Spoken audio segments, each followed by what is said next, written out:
What is going on, everybody? Howdy. Mike and Derek and Blaze and Confused.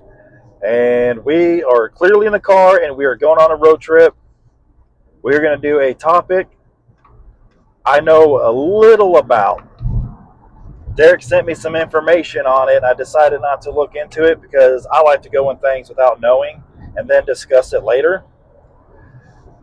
The main part of it I already know, which Derek is going to explain here in a minute.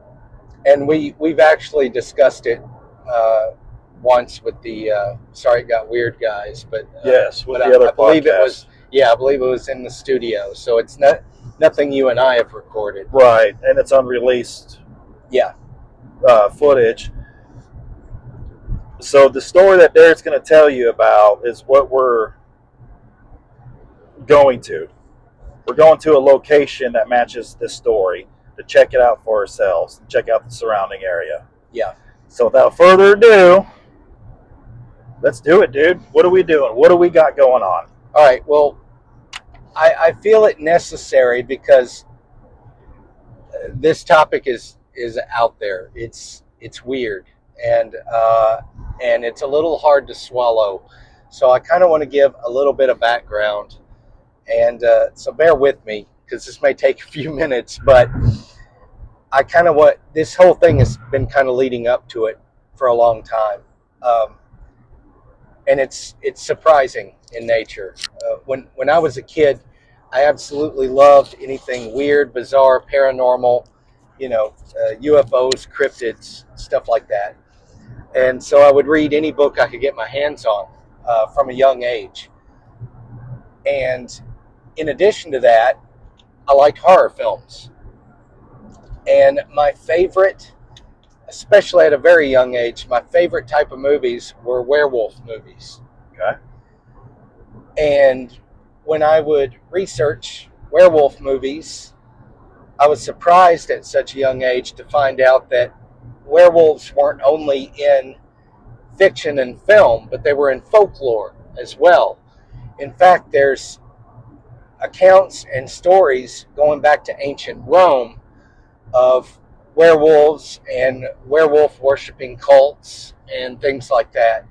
And of course, it's smattered through European folklore for hundreds and hundreds of years. So the stuff was out there. It had a basis in folklore. And so, as we know, with myth, legend, folklore, there's a hint of truth to it. Mm-hmm. Even if it's something as simple as, the early tribes of berserkers that would wear animal pelts when they would go into battle, something like that. But, fast forward a little bit further to where I'm in high school, and, elementary and junior high, I started reading accounts of what was called the Michigan Dogman. And as the name implies, there were sightings that were prevalent throughout Michigan of this cryptid that was similar to a Bigfoot or Sasquatch, but the difference is it had a canine head. Okay. It had pointed ears and a long snout, and they called it the Dogman. And wait, so would this be kind of like you see in the Egyptian pyramid pictures? That's a good point. Going back to the ancient Egyptian stories of gods, there was Anubis who had the head of a jackal. Very similar kind of thing. Yeah. Okay. Just to put that visual. Yeah. But Anubis, from all the depictions I've seen, had a human body with a jackal head. Yes. And the Dogman sightings were more like, hey, this is a werewolf. It looks like what a werewolf should look like. So there were those floating around. And then when I got into high school, around the 90s, stories started popping up based out of Walworth, Wisconsin. In particular, it was called the Beast of Bray Road, or the Werewolf of Walworth. There were sightings along a stretch of road in Wisconsin of this same type of thing. People called it a werewolf because that's the only thing they could describe it as. So it's either closely related to the Dogman, the same thing, or, but it's the same type of thing. A lot of sightings, damage to people's vehicles, a lot of run-ins with this thing. There was a female reporter, and I don't have her name with me right now, but she started covering it. She's the one that really broke the story. And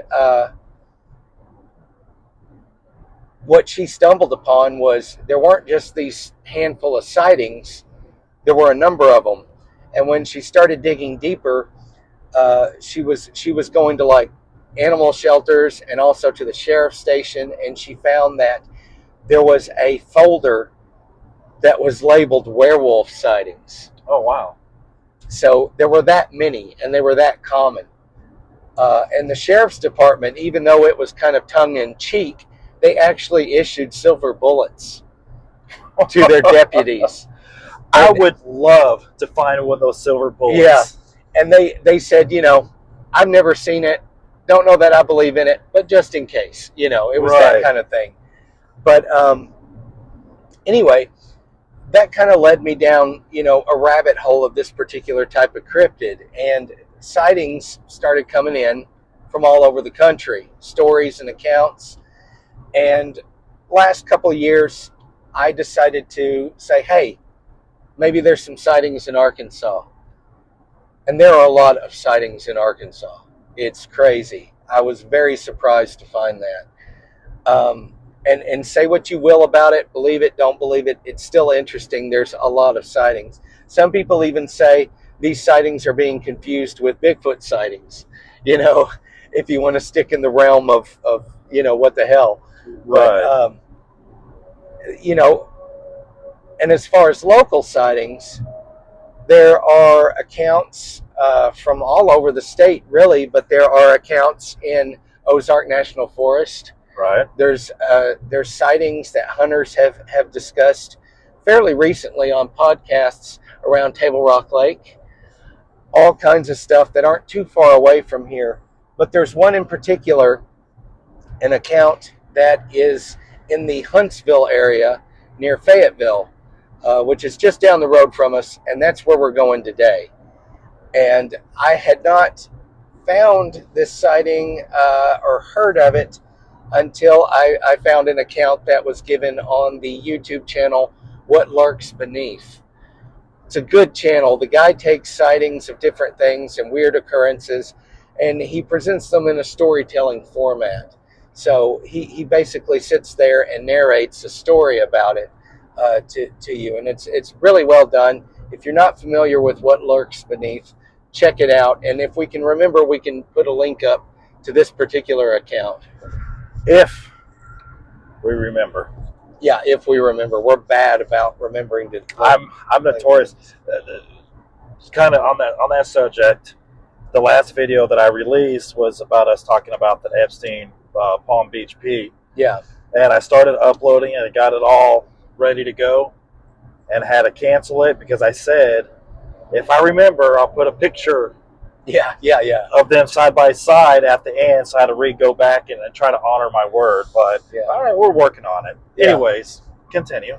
Yeah, well, that's it. I mean, that's it, folks. No, thanks for joining us. That's the background and the backstory on my interest in this, because it's out there. It's weird. It's kind of hard to swallow, but there are a lot of sightings of this type of thing. And for me to find something that's so close to home, right, I got excited. In fact, after I had discovered the video that What Lurks Beneath posted, my friend Daryl, and I, we went out there and found the location. And so I haven't been able to go back out there since, but I thought it would be good for a road trip kind of video, and also kind of an unexplained paranormal type video. Right. So now, would you like me to go into a bit of the story of the sighting of where we're going? Yeah, so let's hear the story about what makes this place significant to the story of Dogman. Yeah.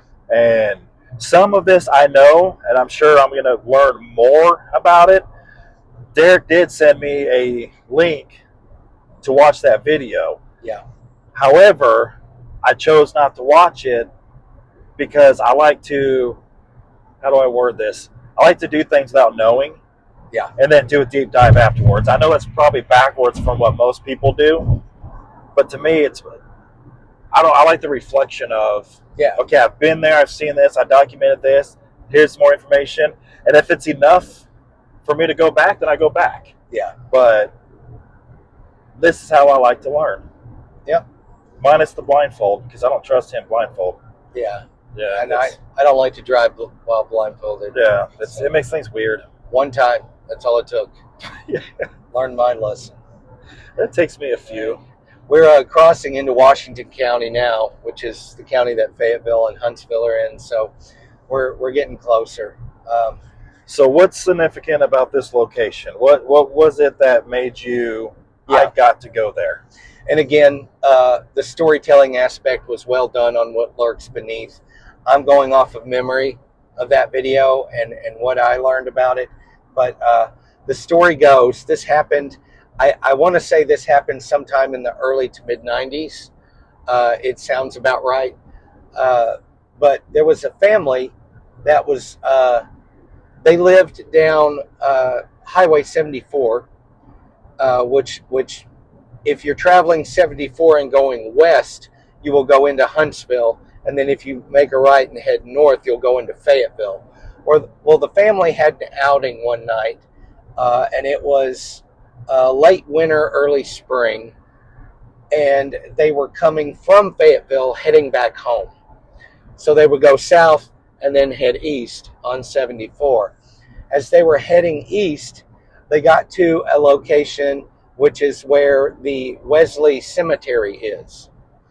And across from the Wesley Cemetery is this old White House. And the White House was used as a rental property. Well, they're driving, and one night they happened to see this thing at that house. And it was on the porch, hunched down, and as they were driving by, it ran off the porch, kind of rolled off the porch, and then ran off into the nearby fields. Kind of freaked them out, kind of scared them, and it scared them so much that they sped up and kept going and didn't drive that way for a good year. They didn't want to go anywhere near there. Well, about a year later, roughly the same time of year, I believe, they're driving it again. And they have another sighting of this same thing. And this time it's standing near the side of the road. And it's kind of hunkered down in a ditch or something on the side of the road. And they drive past it, and it freaks them out. And then I believe they had a third sighting. And in this third sighting, the thing is not only near the side of the road, but it starts running alongside their vehicle. And they felt strongly that this thing wanted them to see it. And, Jesus. and it created such an intense fear in them. It was as if it wanted them to see it and fear it. And that'll lead to something else here that I'll touch on in a minute. But they described it as looking like the werewolves in the Van Helsing movie. Now, the Van Helsing movie came out in the early 2000s, I believe. So their description of it is from something they saw in the 2000s. But I have the impression that these sightings occurred before then. Right.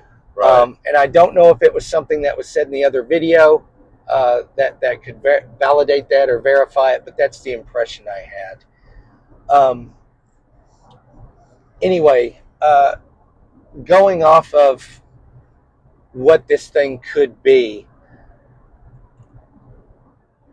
a lot of common threads in the Dogman sightings that I found, some of which are in Arkansas.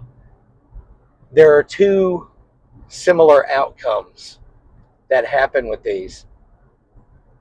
And there are a very small percentage of these stories where people say they've shot this thing and killed it when they encountered it. And in every one of those that I've seen, these people are visited by government agents afterward. Almost a Men in Black type sighting. Agents that don't necessarily state what agency they work for, but they basically say it's in your best interest not to tell this story. And so there's a threat level there. There are other stories where people have just encountered this thing and felt intense fear, and they've gotten the impression that this thing is feeding off of their fear. So there's an implication there that it could be something spiritual, possibly demonic, or something from some kind of reality that can come back and forth, because we don't see these things all the time. Right. And when we do, there's something not right, and there's something that just generates fear that it seems to feed off of. And then there's those occasional stories where both those elements are present. And one in particular that I listened to recently, I believe this encounter was in Michigan.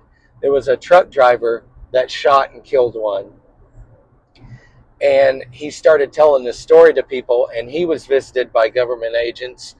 And the specific wording they used is, "You killed one of our assets." Oh, damn. So they outright stated that they have a connection to these things. And again, these are all anecdotal. They're all stories. You got to take them with a grain of salt. But it's real interesting and compelling. A lot of these common threads are in these stories. Oh, I need to stay in this lane. And the police are out too. It's the second one I've seen. Yeah, they're usually out on this stretch. So yeah, so we're gonna go to where there's been a sighting, a story about. Check out the surrounding area. Now the house is still there. The house was still there when I went about a year ago. Was it occupied? No. In fact, what lurks beneath makes a point of stating that it was a rental property. People, through word of mouth, people were stating that there was always someone moving in and out of it. They couldn't keep renters. The renters there couldn't keep pets. Their pets would go missing, and that it had been on the market for sale for about 10 years with no takers. Now, when we went out there is a no trespassing sign. Okay, on the property. That was my next question. And you'll see the property in this video when we go there. But what lurks beneath posted still shots of a little white house, and it is the house. So he did his homework. He got a picture of the house and posted it in his video, so you can see it there as well. There's no sign posted in those pictures, but the last time I was out there, it was posted no trespassing. There was a little gate there, from what I recall, but it's pretty much directly across from this Wesley Cemetery, and the cemetery is along the highway. The highway's fairly busy, but the cemetery drive does a loop to where you can enter and exit off the highway at different points. So there's a safe place to park. I believe it's a safe place for us to park and get out and kind of do a brief video vlog and record the house. And you can see some of the surrounding fields. Another thing he mentioned in his video, the pastures around it, from what he had been told or could discern, there weren't any cattle. There was no livestock in those fields. And they're pretty lush green fields, and it seems odd that someone wasn't taking advantage of that. Right. So especially in that part of the county. Yeah. So he was speculating that there might be a large predator out there causing problems and preventing the fields being used for livestock.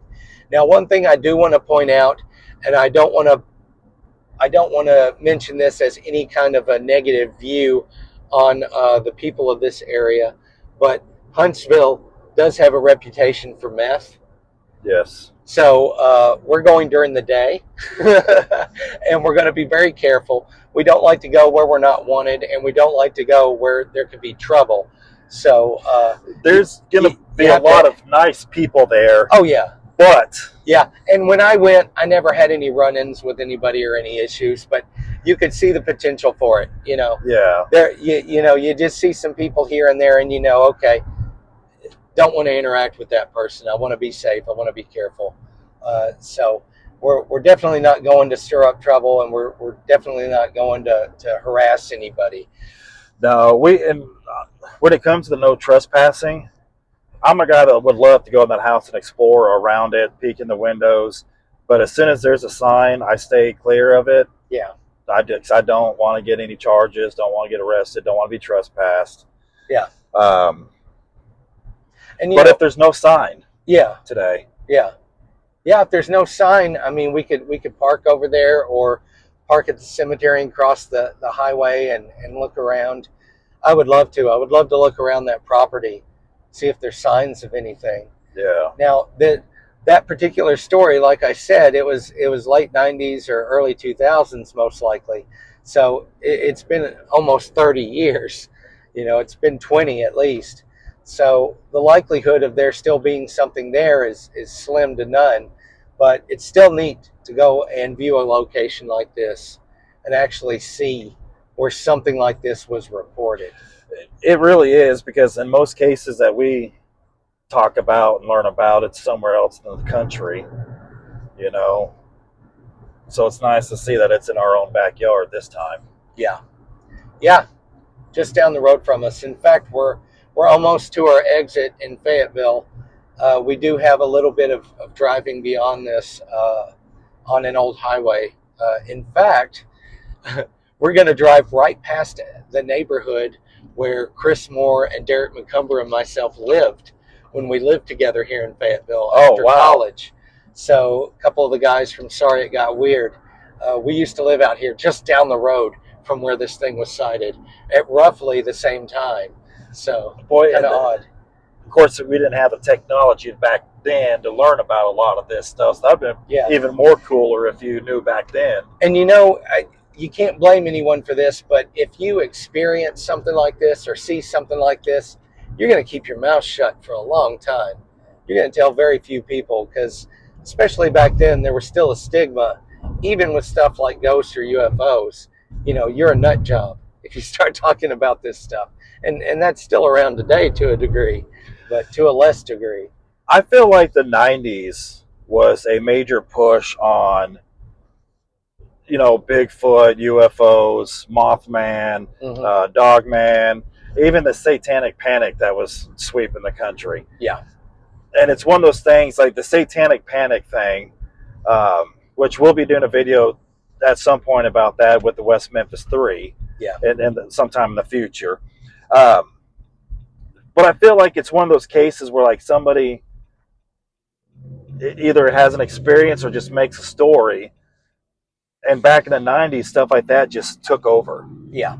It just, and I think like the true crime fascination that most people have, watching vlogs and collecting, I think a lot of that really, really took off in the 90s also. Yeah. The 90s is when you started seeing serial killer trading cards.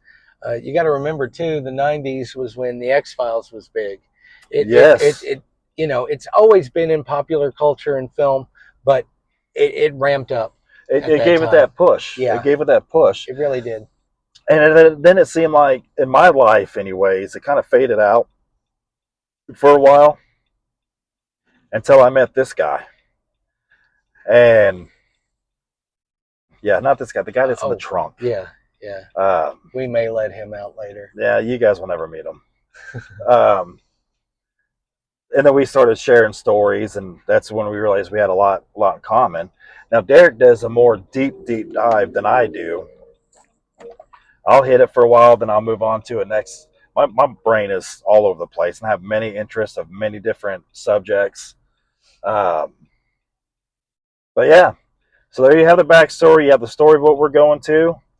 So we're going to shut this off, and we will see you when we get there. Sounds good. All right, everybody.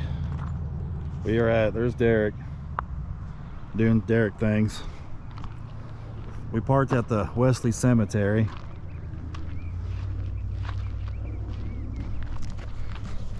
We got to do some walking on the road to get to this house. There's a no trespassing sign or a private property sign, so I'm not gonna Cross and we can walk up to the driveway. go into it because, again, I don't want to be charged. We do have some cattle out here. There is some cattle way out there. There sure is. Here's the field for this house, and the house is right over there. You may be able to see the roof, but this is the house, or not the house, the pasture. It's the pasture. So that story that Derek told about this house and the Dogman sighting and how renters come and go, their pets come missing. This is the road, correct? This is the road that they saw the Dogman sighting at? Yeah. And this Highway 74 that the family was driving down. This would be the highway where they were driving, and the Dogman ran beside their vehicle. Was on this road. And the main sighting was at this house here. And the main sighting is at this house. So, and this has been vacant for, what'd you say, about 10 years or so? Well, 10 years as of the story. It's probably been vacant about 15 or 20. So vacant about 15 to 20 years, which somebody comes here because this lawn has been mowed. Yeah, it's not overgrown.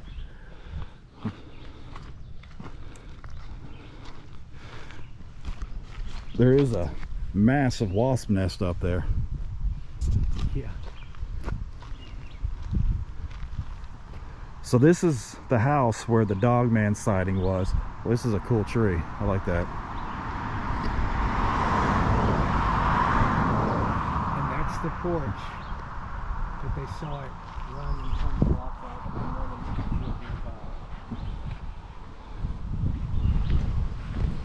Boy, folks, I can't tell you how bad I want to go up there, but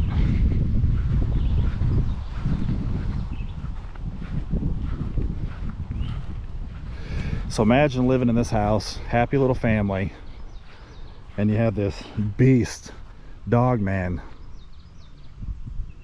just taunting you around here.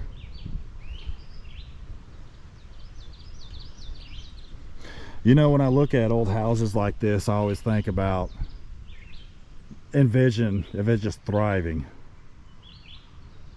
Having barbecues, having people over, Christmas morning, and now it's just sitting here, just rotting and dying.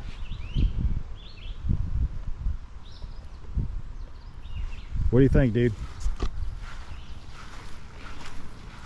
Oh, it's cool being here. Go checking it out where something like that supposedly happened.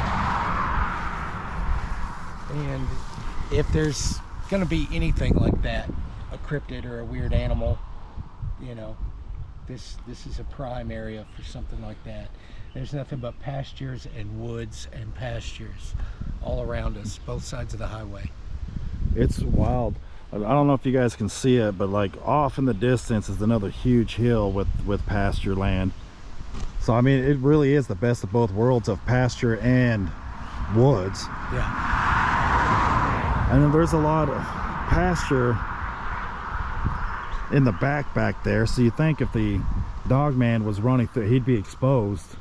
And then all you saw over here is all pasture. Yeah.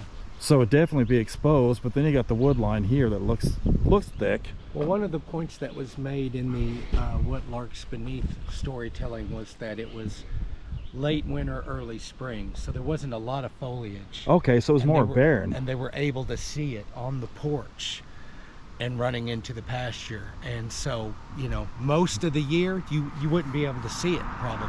Right. Like we just hit the month of May, so we're in prime spring season where there's a lot of growth. Everything's all green and bushy. It looks like a very cool house.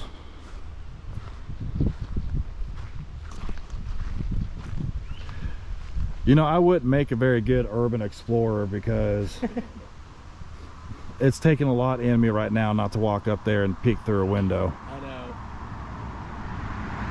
know. Not gonna do it. I'm not gonna do it. I'm gonna withhold because, again, I wouldn't want somebody trespassing on my property. Yeah. That's how you get them vandals. Those damn vandals. That front door, that screen door that's open, the prop open, that's cool. That reminds me like grandma's house in the backwoods. Yeah. I know you guys probably can't see it, but Or if you're like me, it reminds me of the house from Texas Chainsaw to a degree. oh, there you go. So there you have it, guys. Our road trip to see the Dogman house siding. I'm gonna cross the road. Yeah. So if I get hit by a car, I want to see it. Very cool road trip. Not far from our house. While we're here, I want to dig through this cemetery a little bit. Yeah. No pun intended. No. No, Maybe. wait, you meant that literally? well, that guy recently oh, here comes a car. That guy recently that got busted doing that somewhere, digging up bones in the cemetery and selling them. Yeah. Yeah, he's an idiot. It happens. Walking through all these flowers is giving me Tiny Tim vibes. There's the see the pastures. I don't know how much you can see.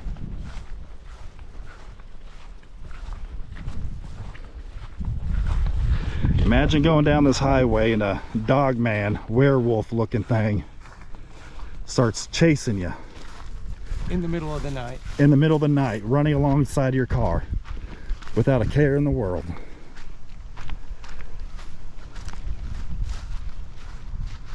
I'm gonna kind of cut through the cemetery for a second. Yeah.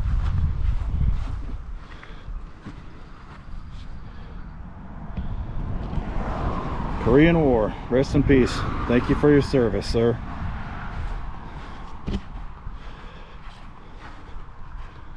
If you guys see any freaky stuff, let me know.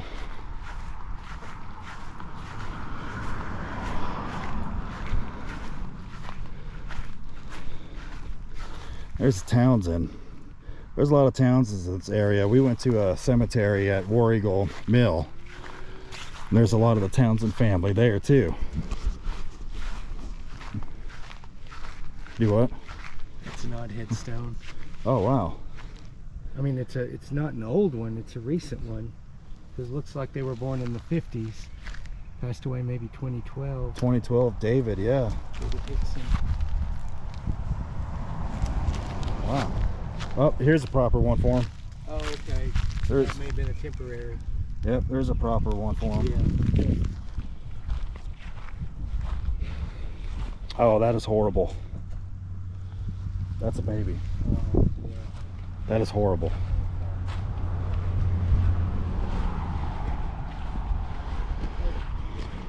Over here for a second. When somebody says come over here for a second, it's on a wood line. I don't know. Water source right there. So if there is something living out here, There is a running water around, source. There's a water source right by it. You guys can see that down there. There's a river.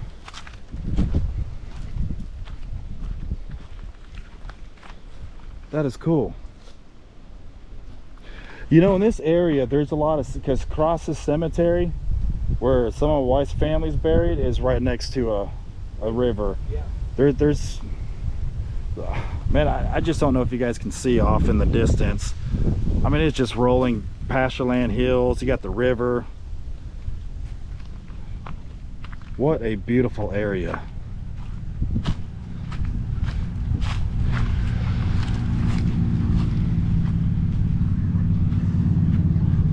If I'm going to be chased by a dog man, it's going to be here.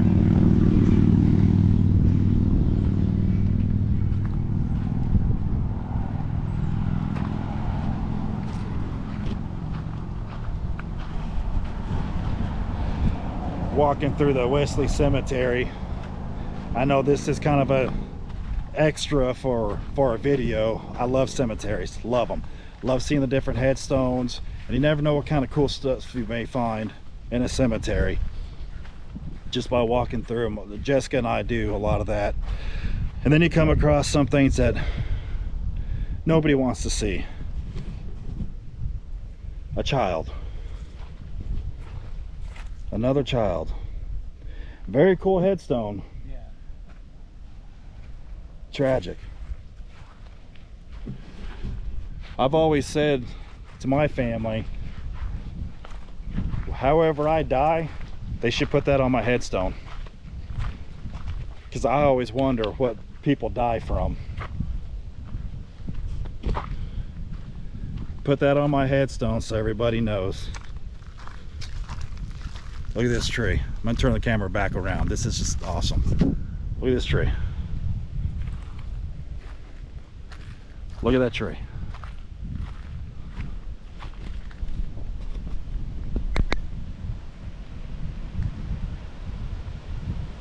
Beautiful, beautiful. Oh, the gate's open. It looked like it was shut. Oh, yep, it sure is open.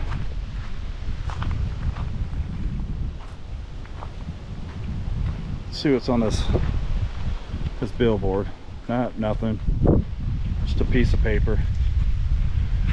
It looks way off in the distance. It looks like there's a structure. Grave structure. Look at this tree. Man, this is a tree that you would climb in as a kid.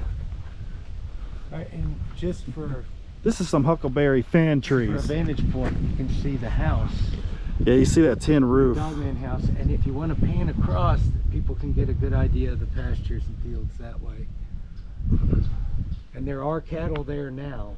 According to the story, there had not been, There wasn't, yeah. but it's probably been a good 20 years since anything like that. Yeah, they're right there is where the house was. Or is, not was, is. No, it's still standing. Oh, man, this tree's so cool, dude. Yeah. I'm afraid of heights, but I would climb to the first branch. All right, folks. Derek, you got anything else to add on this one? Nope. Thanks for joining us. We've, Kind of a cool place to check out. yep, we appreciate it. Spending time with us on this video, and remember that we have a secondary channel called Wednesday to Wednesday 186 on YouTube. Also, we'll be on Instagram. By the time you see this video, it'll be on Instagram. Also, give us a follow and leave us some comments, what you think, what you like. And if you know of any Dogman sightings in the state of Arkansas, especially in the northwest part, let us know. We'll check it out. Yeah, or northeast Oklahoma or southwest Missouri. Yeah. All right, peace out, guys.